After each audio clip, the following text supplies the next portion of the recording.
Welcome back to Naval Wargaming. This is War in the Pacific Admirals Edition, playing a play-by-email campaign as Japan in Scenario 1. We are reviewing the setup for the December 27th, 1941 turn. Starting off in China, we are green-lighting the advance to Nanyang, or at least to the area outside of it. For the time being, I've targeted this hex over to the east of Nanyang, so we've got these guys going in, which are 2 divisions plus, then plus the collection of units here, which currently stands at another 2 divisions. And then we have additional forces that are following that up, 2 divisions behind that, plus another regiment there and another brigade there. So initially 4 divisions strong, going right next to Nanyang. So that's going to be pretty damn formidable. Perhaps formidable enough to go right in. But we'll see where we stand after we eliminate whoever's sitting here. Maybe we're just gonna focus on kind of picking up these targets of opportunity outside. Maybe we go ahead and take the Twin Cities. Nanyang is my preferred target. Still kind of waiting to see how this works out.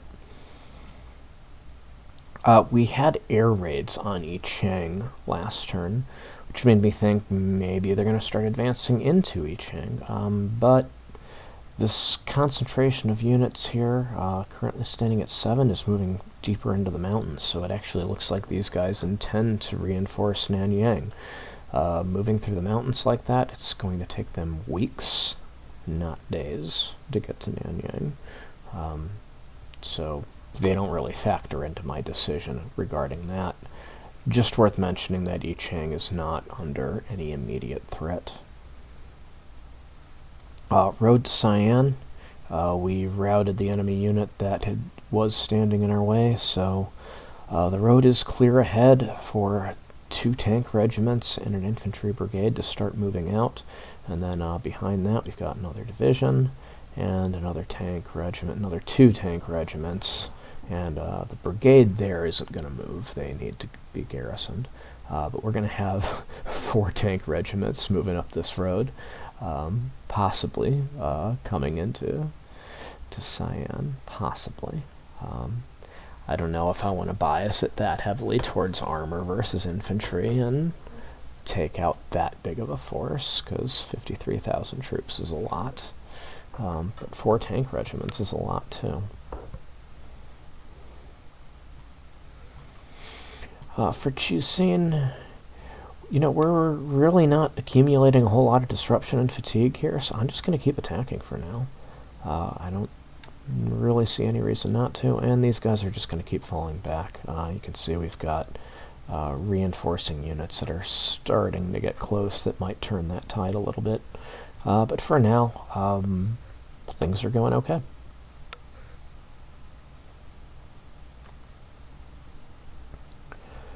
So, Port Blair, it looks like there's something going on here. They might be trying to build it up a little bit. It's too early for me to put a stop to that.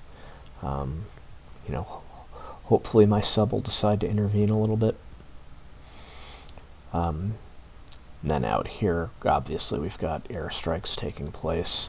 The proportion of the enemy fighter presence that's trying to fight this off is still relatively small, so I don't really see any need to change the orders of my squadrons just yet. I think we can keep riding this out. I mean, if we're gonna get hits on their cruisers, maybe next time it'll be a troop ship, and that'll be even better. Now that said, they're up to nearly 40,000 troops in this hex.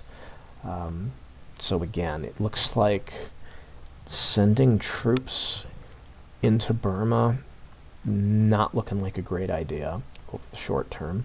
I wouldn't mind advancing as far as Mulmain. This is a pretty good base to have. It requires a river crossing for the enemy to take it back from me. So it's not a bad place at all to build up units, and then it's, you know, an even better base to blockade Rangoon from than Bangkok is. And, you know, Port Blair would be even better. But that's going to have to wait until after Singapore falls. Speaking of Singapore, so I looked at the movement rate for infantry, and I looked at the amount of time it was going to take for these guys to pack and unpack. These guys take 3 days to pack and unpack each. So if I was going to put these guys in strategic mode, it would take 3 days to get them there, and then another 3 days to get them out. So that's 6 days not moving. And they're going to make this trip on the roads, at least according to the movement rates in the manual, in 5 days. So no point in having them pack. They're just moving. And just we'll make sure all these guys are moving. These guys are not, so we'll give them orders. Okay, so yeah. Everybody's moving towards Malacca down here, except for Garrison left over. Let's just make sure somebody here is going after that enemy unit. Somebody is, and somebody's staying behind to keep these guys out, so that is all good. And of course these guys are advancing to the base. Then, since they're using relatively small roads, it might actually be worth having them pack up to move to Malacca. We'll see about that. Yeah, probably not. Even if it's just 2 days pack on pack time, it's still 4 days wasted. I'm racing to Singapore right now. I wanted to get it by the end of the year. It's probably going to take a few more days than that, so we're looking at the first week of January, hopefully. Oh, and one sort of little bit of random good news. My training program is starting to bear fruit. This squadron now has the first ASW qualified Japanese Army bomber pilot. I know, it's a small thing. I've been out of a squadron of 27 planes. I've got one pilot that's at 60. But it happened, and we've got more on the way in coming turns. And pretty soon, ASW qualified bomber pilots are going to be common for the Imperial Japanese Army. So all these kind of random bomber units that I can assign to coastal areas that, you know, I don't necessarily need them to attack cities, especially after we've expanded to our peak level of expansion. If there's no U.S. Marines landing in the area to bomb, ASW duty is what they can do. And these choke points, like the Luzon Strait,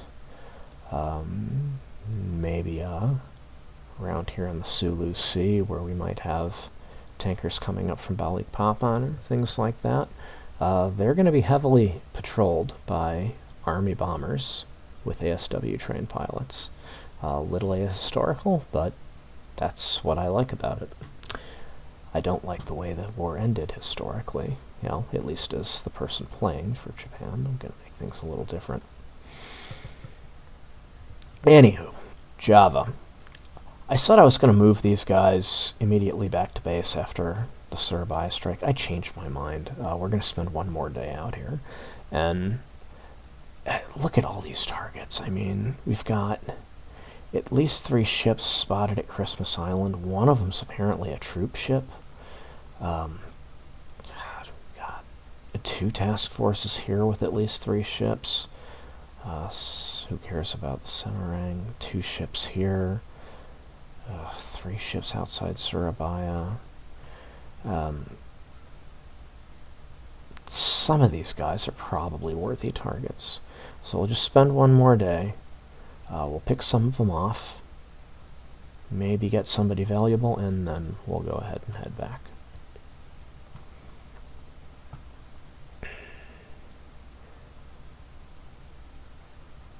Task Force 117 is meant to be the replenishment group for the task forces in this area. They've got 4 oilers. One of them's already fully loaded, so I took it out of the task force so we could dock and load the other ones. But just in case we need to get fuel to them before they can actually arrive at a base.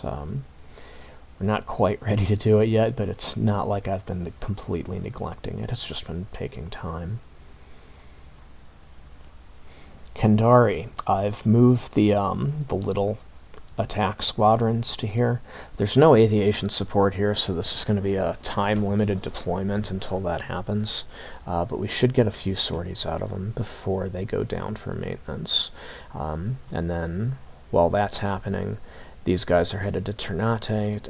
Ternate is currently only host to recon aircraft, so we can take the larger of the 2 JNAF units out of here and move it over to Kandari. And honestly, Kandari is going to end up being where the air HQ is anyways.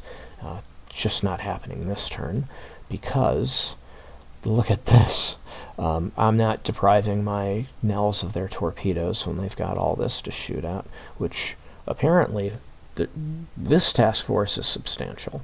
All these other guys, like, they're probably just little ones. This being reported as a CVE, that doesn't mean it is. Yeah, these guys might be somebody. I don't know. But I'd really like to see the Nels start flying offensively. So, I mean, they're loaded with torpedoes, they're on naval attack orders, they're set to attack within torpedo range. I don't know why they're not flying missions. I guess, whatever. But I'd like them to start. And then, of course, we've got our Surface Combat Task Force, who is not out of ammo. Well, the Issei is. Well, I mean, their secondary batteries are still going, but most of these guys can shoot. So, at least for now, we're going to keep them out here, and hopefully we'll get to shoot some of these targets up a bit. The Kaga has left to escort the Port Moresby amphibious convoy. I've included 2 slow cruisers. These guys are going to end up being transferred to the Port Moresby amphibious convoy. And then, when they round Milne, I'm going to go ahead and transfer the Kaga to the main KB, which is over here north of the Solomons. So, coming up, we'll just sweep across here and just make sure there's nobody that we don't see that's going to interfere with the Port Moresby operation that's just beyond search plane range. Currently, we have 2 ships in port. One's reportedly a transport. The other, because we attacked it, we know is a tanker. And then we have a minesweeper present. As for the actual land forces here, 10,000 troops, just 4,000 guns, not going to resist a division. So we're good there. Airfield damage is accumulating a bit. I guess I shouldn't bomb the airbase that much since I'm planning on taking this, but I am concerned that they have 14 bombers there, and even those auxiliary planes, I'd rather not have too many search planes monitoring this area. So, I wish we had classifications on these guys. We don't. So 4 ships moving east. My guess is this is like a trooper supply convoy that was sent out here, maybe delivering troops to like Noumea or something like that, and they're headed back to the U.S. West Coast. These guys aren't going to get another shot at them, but since these guys are reportedly heading east, I've just ordered the I-4 to go ahead and get in his way, so hopefully we'll get an intercept tomorrow morning, if not afternoon. Yeah, afternoon's more likely, I guess. Just as long as we get them. That's what matters.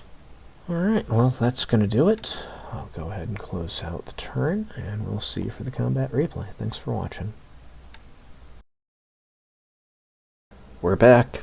Combat replay in progress for December 27th.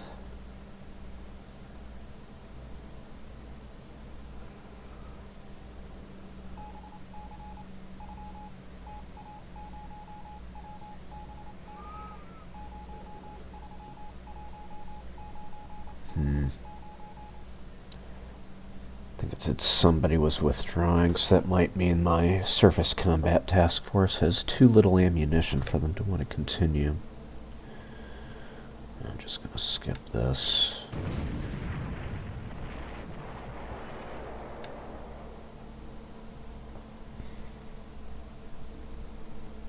Yeah. Wow. Look at all that ammo being wasted. At least we hit him.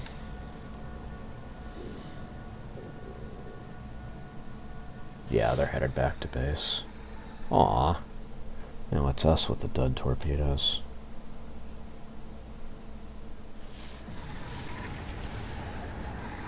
And we have a successful intercept on that convoy I mentioned in the setup.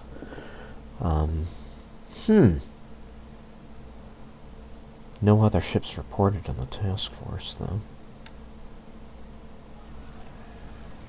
You know, that's far enough out that I think that was the initial submarine that made the sighting and not the one I've factored into intercept. So this is really disappointing. Like, here I have the intercept, but because we're so low on ammo, they don't want to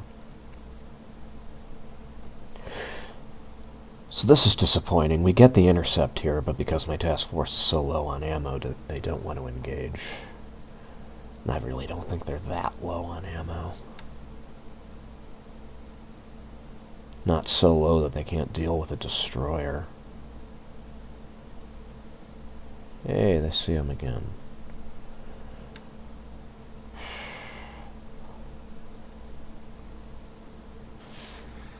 Hopefully we've at least got such a good fix on them from running into them twice that the carriers can't help but attack. Actually, you know what? They're probably too far east for the carrier to hit. But not too far east for the Nels out of Ambon, so we're hoping for the Nels to get busy, finally.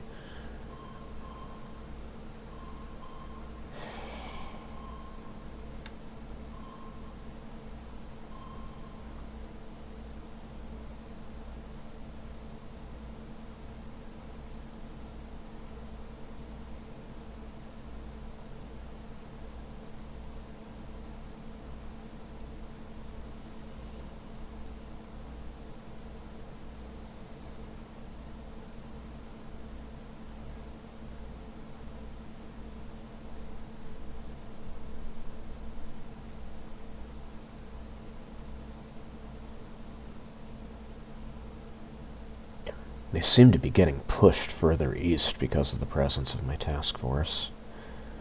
So again, hopefully kind of pushing them into the waiting arms of the Nels.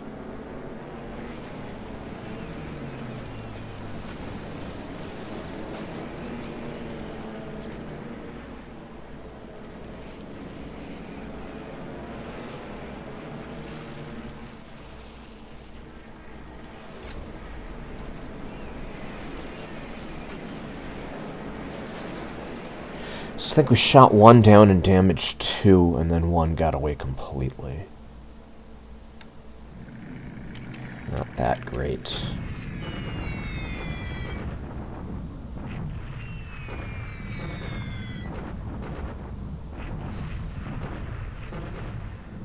Damage accumulating at Manila.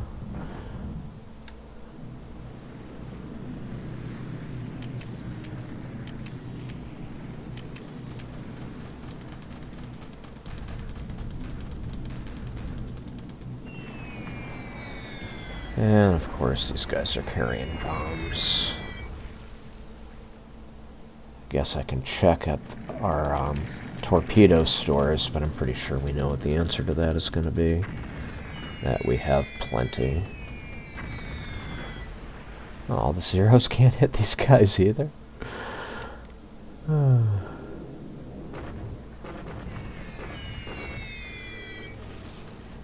on, guys.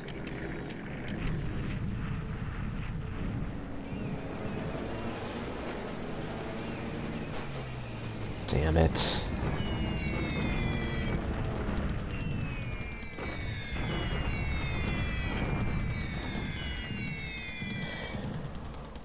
Well, the single P40 they put up shoots down to 0 and runs, and we barely even hit the base when we got through.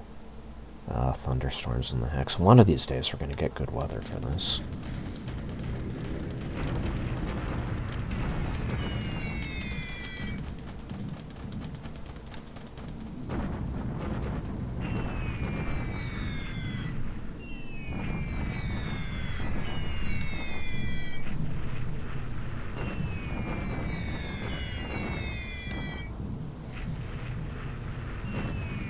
Oh!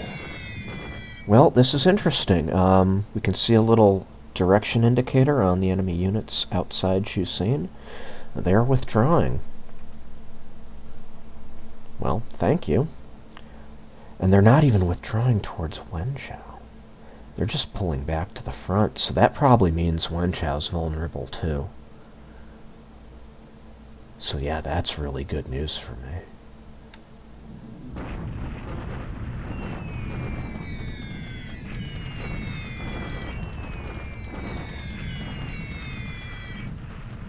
Heavy rain at Singapore. Just 3 hits between 60 aircraft.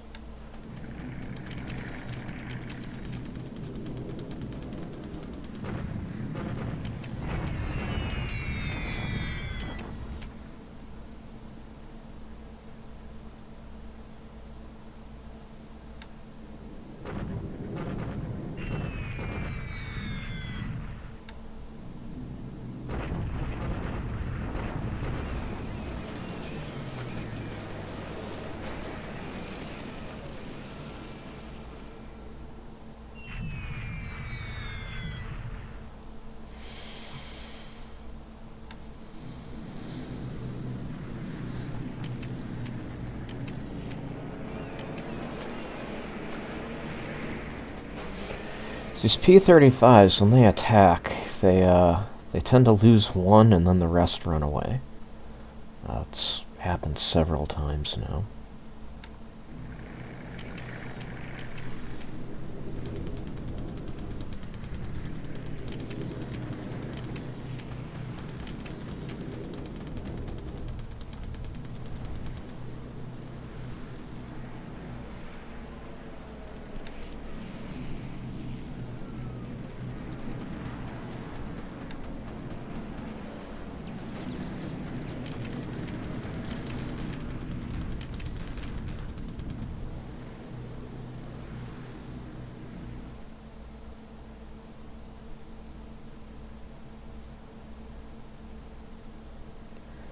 Let's get some airstrikes for Carrier Division 2.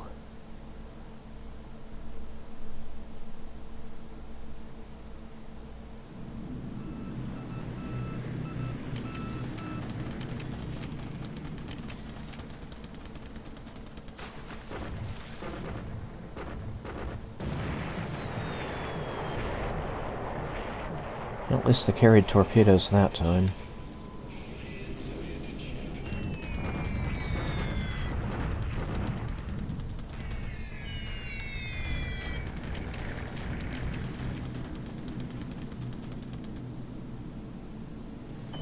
There we go. And we're getting them with the machine guns, too. There we go. That much, much better. Doesn't look like the damage was serious, but it's just a little minesweeper, so a little damage might go a long way.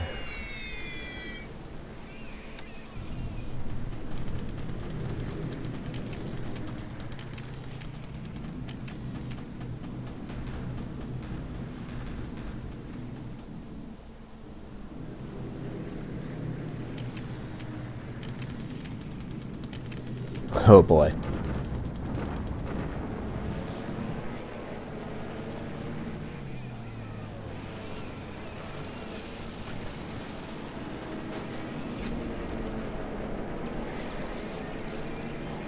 Yeah, this probably isn't going to go well with the number of fighters on patrol this time.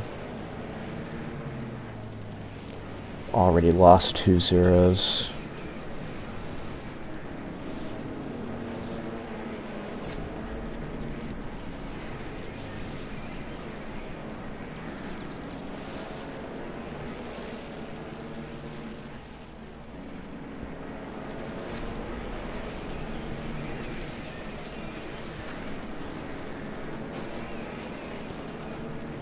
badly outnumbered at this point.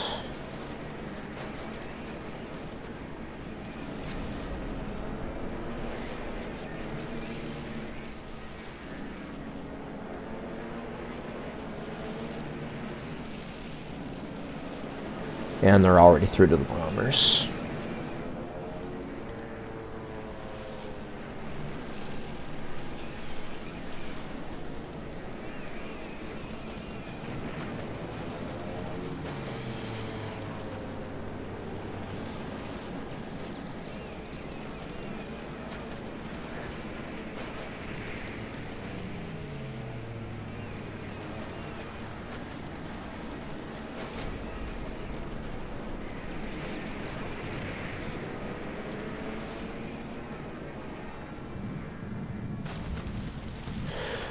Alright, so we shot down one AVGP-40 at the cost of 2 zeros and 9 nels, and we did not get any hits on the target ships. This basically means I need to make a decision here. I either need to be willing to invest in the aircraft, bolster this up to actually reduce the number of enemy fighters here and really shut them down, or I need to set the ranges on these aircraft so that they're not attacking Rangoon anymore. Current situation as it is favoring the enemy, and I'm just giving them kills on very valuable air crews. The planes are pretty replaceable. The air crews are not. Yeah, so I need to stop.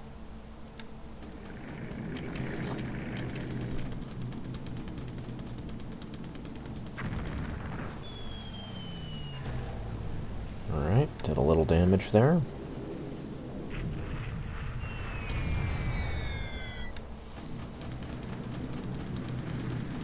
They're more effective than the Ants.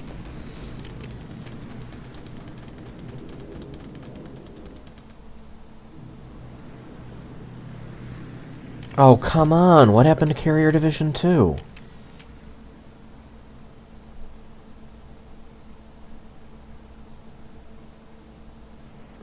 And no Nels flying out of Ambon either.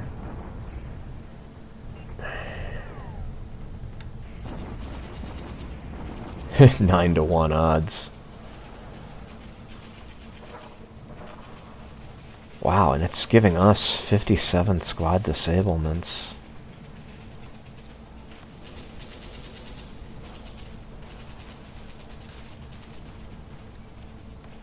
Yeah, I'm gonna have to ease up here.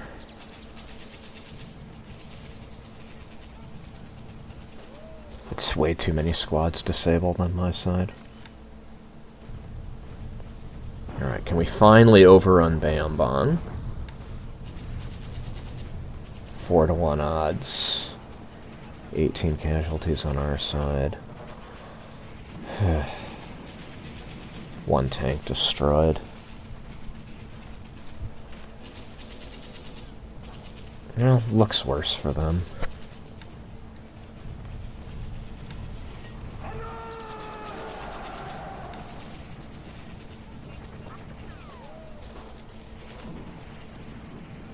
Rebels up to 4.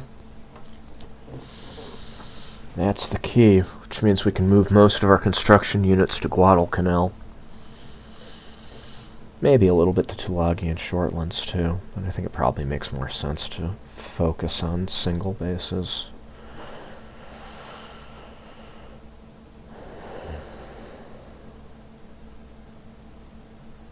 Reviewing the results of the turn, you know, no way to hide it. This was a bad one for us. Showing up on the scoreboard a little bit and having our second lowest point gain ever. But really where it's showing up is in air losses. Overall losses 19 to 3 favoring the enemy. And that, of course, is being led by major air losses in Rangoon, which we have nothing to show for. Offsetting that slightly, we did sink a few ships this turn. Really the only one of value was the cargo ship that was picked off by a submarine. So regionally in China, really the only events were in the vicinity of Chusien. We tried to hit this unit pretty hard, and even though the combat odds were good, the actual results in terms of casualties weren't so great. We're still seeing very low fatigue and disruption. Well, maybe not very low fatigue for the 2nd Mixed Regiment. But we're having so many squad disablements, I'm pretty sure I need to back off there.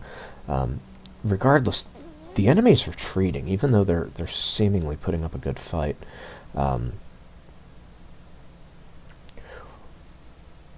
Which means I can't allow this unit to get involved, because we may need to defend Nanchang from these guys.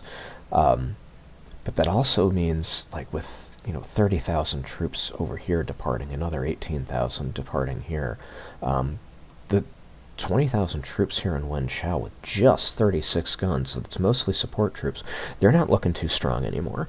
So it looks like I'm about to take this region. So that's going to be a major strategic victory overall for me, because this tends to be a hard pocket to break in China. So I still think I want to try to crush these armies. I just can't do it yet, at least not without consolidating my groups of forces here. So we may just let them pull out for a little bit, let these troops rest, and then try to chase them down. And since my bombers can harass them the whole way out, I should be able to stop them from getting away. So that's the plan over the short term. So Rangoon, we've been taking losses here, and you can see, so the 0, oh, no wonder, because I have them on auto reinforcement. So there goes the rest of my 0 pool. I thought I had auto replacement off because I've been being very selective about who gets the 0s.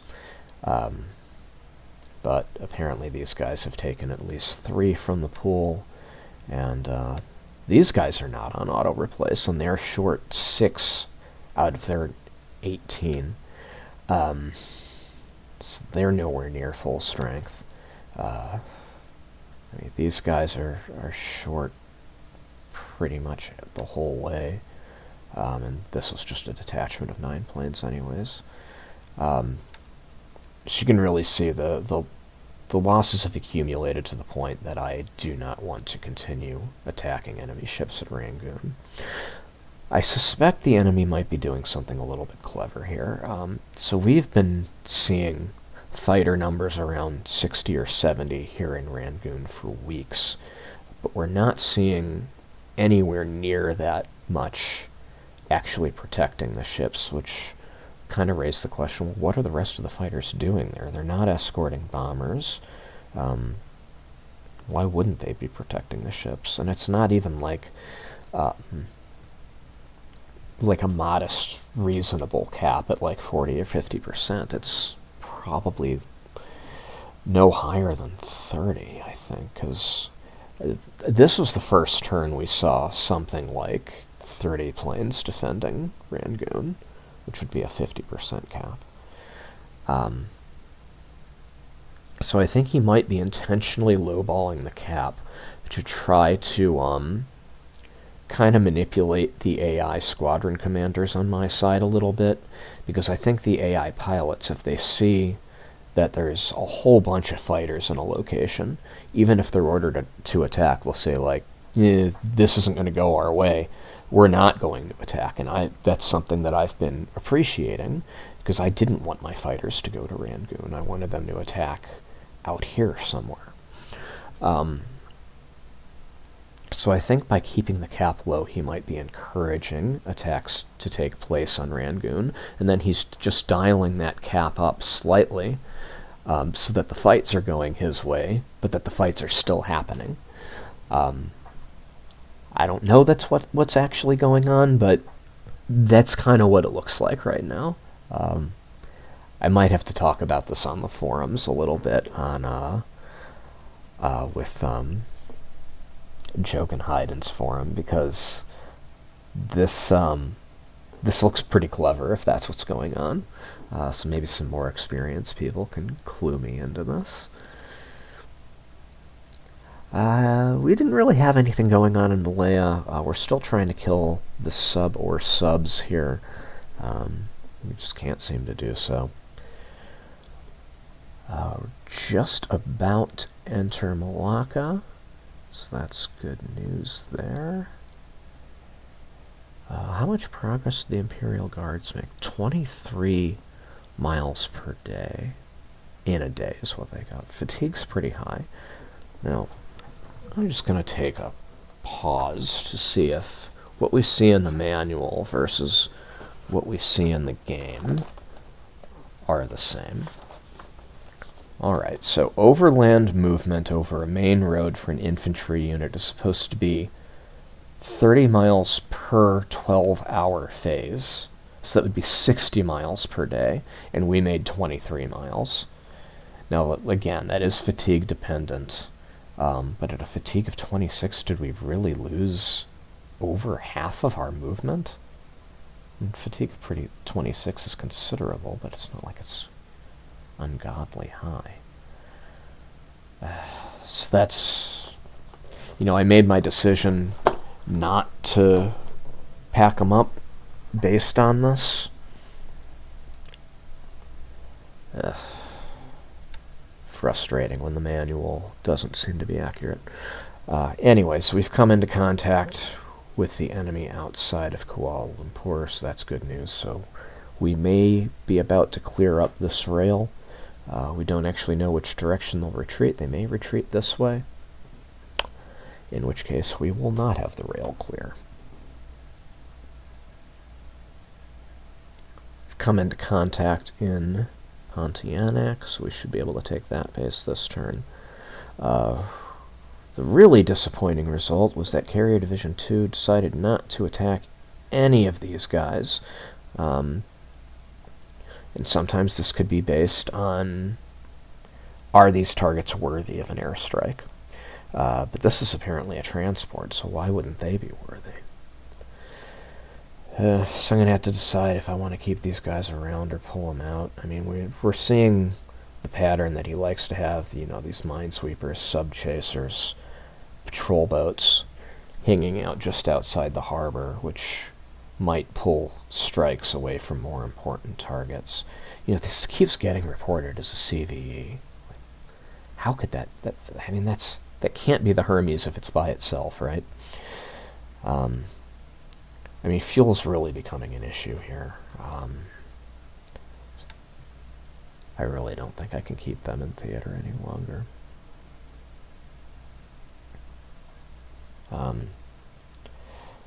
So yeah, I don't see the enemy task force that seemed to be substantial. Which is really disappointing considering our surface task force hit them at least twice. And you can see Hyuga's fine on ammo. Issei is not. And most of the cruisers are doing okay. The destroyers are getting pretty low. So, it makes sense that they'd want to go back, but it doesn't make sense to me that they didn't engage when they had the opportunity to do so. So these two groups are now 8 and 7 hexes away from Ambon, and they're not drawing airstrikes. Annoying. The Philippines were about to drop troops off at Zamboanga. Make sure this guy is allowed to unload. Oh, they're not landing troops here. They're passing through that space. My mistake. These guys are headed to Guadalcanal with airfield construction units. This... Oh, no. This is the task force I'm looking for. These guys are bound for Jolo. And as you can see by the title, eventually I intend to hit Tarakan with these units. We've also reached Molebale. So we're kind of seeing the the end of resistance on Mindanao coming up.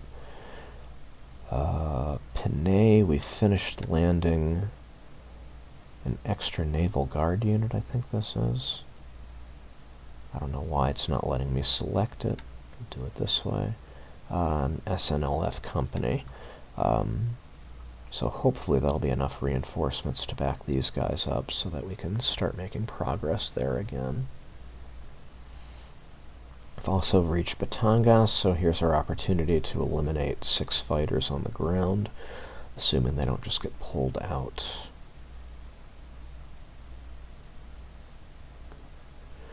Uh, 65th Brigade has reached Iba, so we'll be ready to attack there. And of course we had our fight here. We've got extra artillery backing up our troops here now. Fatigue is getting really high here. Frustrating. I mean, I may just have to bring everybody in. I mean, heck, we've got 2 divisions that have, looks like they've finished landing. No, not finished. Not finished yet. Neither one of these 2 is finished. But they will be finished soon. Heck, maybe I just pull out and let these guys exist and starve.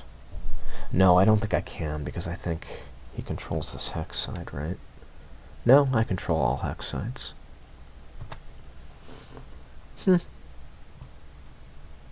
Well, that's setup talk anyways.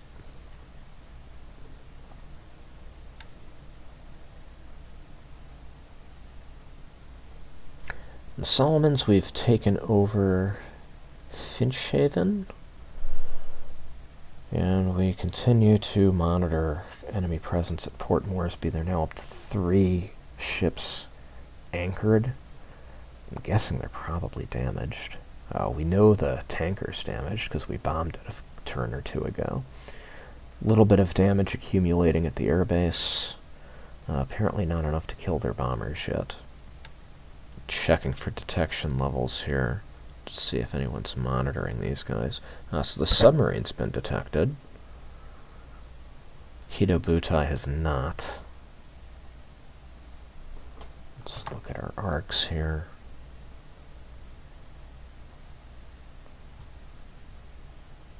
Yeah, it's looking kind of quiet. Now, we did have a lot of activity over here by Samoa, so I don't know if that's really going to be a seaplane tender there, but if it is, it's an inviting target. And then we have these guys moving east. We've picked off 1 cargo ship in this task force so far. Can we get more? Who knows?